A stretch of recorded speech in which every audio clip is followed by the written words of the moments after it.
Good morning. In this video, I am going to do a self-assessment to my trainee. Trainee, please introduce yourself. Hello everyone. I am Felicia May Villaflor, 55 years old. Okay, thank you. I am Amanda Renee Avelia Flor from Southwestern University, FINMA, College of Optometry, Section B1. Okay, let's get started in our self-assessment. So this assessment is for me to assess your readiness in engaging into physical activity, particularly having a regular exercise, and to identify your risk satisfaction. So for the questions about the self-assessment, so number one, what would you like to change, and if anything, and why? For For me, me. I, yes, I have nothing to change man. So my answer is wala. Kay kumpleto akong panglawas, so ay kuwang compare if you will compare it to others, right? So all I have to do is to take care of it, eat healthy, and do exercises. Okay.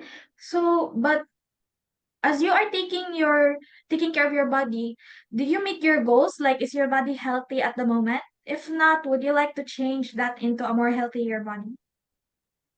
For now, it's not really that 100% healthy. So for me, need more goal para maka-exercise good daily to make myself healthy.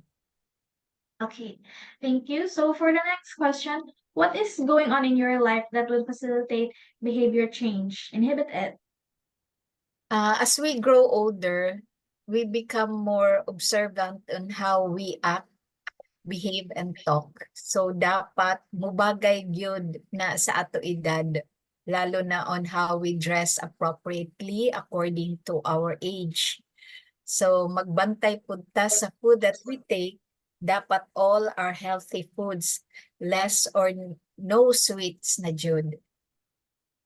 So, since you're 55 naman, eating specific foods will change the condition of your body, right? Like what you mentioned, sweets. Are there other are there other foods you're avoiding right now? Um, ang ma-avoid nato no kanang like mga chocolates, mga too much ka ng mga meat. So mas maayo gyud ang kung healthy living, vegetables, fruits and fish. Okay, thank you. Okay, next, where are you in your physical activity level? I think na ako sa moderation. Okay, why moderate man? Do you exercise regularly or often lang? Like meaning once lang or kung free ra jud ka, yun ano. Uh, kanang naata sa mga 50%. Depende sa mood. Oo, oo, oo. Kanang usahay mo andar manggod ang tapol. Ah, oo. Okay. Next, have you tried regular exercise before and failed to stick with it? Yes, before, but now I have my regular exercise for my frozen shoulder. So if it's for my frozen shoulder, I do it every day good. And i-insert ang short exercises for the whole body.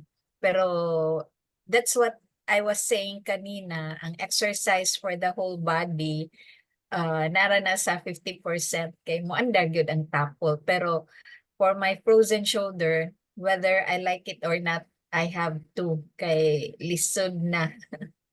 Mao na. Is that recommended by your physical therapist? Yes, I am applying it because before 2022, I had my frozen shoulder on my right pod, which I did therapy. So since it's very expensive, so I'm trying to apply it on my other shoulder. Okay, thank you. So for the continuation of the questions, currently, what do you estimate your potential to stick with an exercise program to be? For me, give your 100% effort and you should have your goal on what you want to achieve para ma-stick ka sa imong program. Okay, thank you. So next, what unmet personal needs are you thinking of attempting to meet? I think nabuhat na nako ang mga ganahan nako ng mga exercises. I don't go beyond sa dili nako kaya. So kung unsa ra akong kaya, and I think na achieve naman na nako. So do you think that the exercise you are doing right now is enough to meet your goal or hindi pa? Yeah. Mm-mm. Okay. So for the last question, what is it about your body and mind that you are unhappy with that could be positively affected by exercising regularly? Ang number one nato is laziness to exercise is the main culprit. Once andar man yun na ang laziness sa ako, wala gyud, mawa gyud ang akong start pag-exercise. Okay. Thank you. So we are done with the self-assessment questions. So let us move on to our part Q. So for your part Q, let's look at your answers. So for your part Q, for the first page, general questions lang, you have two yes answers, which is for high blood pressure, and you took medications for high blood and diabetes. And since you answered yes, at least one yes in page number 1, so you have to answer here in page number 2 and 3. So in page number 2 and 3, supposedly moderate risk all know ang answers. But since you also have answers here for arthritis and high blood pressure and diabetes too, right? So since you have these three, which is high blood pressure, arthritis, and diabetes, your risk satisfaction is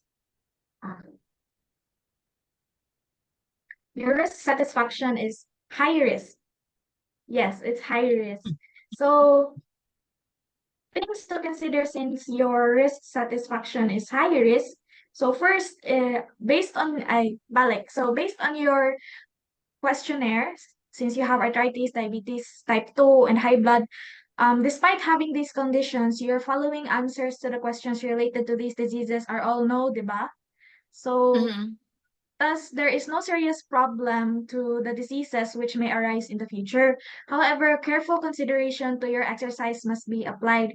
So, exercising with a high risk in fitness requires careful consideration and often professional guidance to ensure safety and effectiveness. So, here are the things to consider. First is number 1, medical clearance.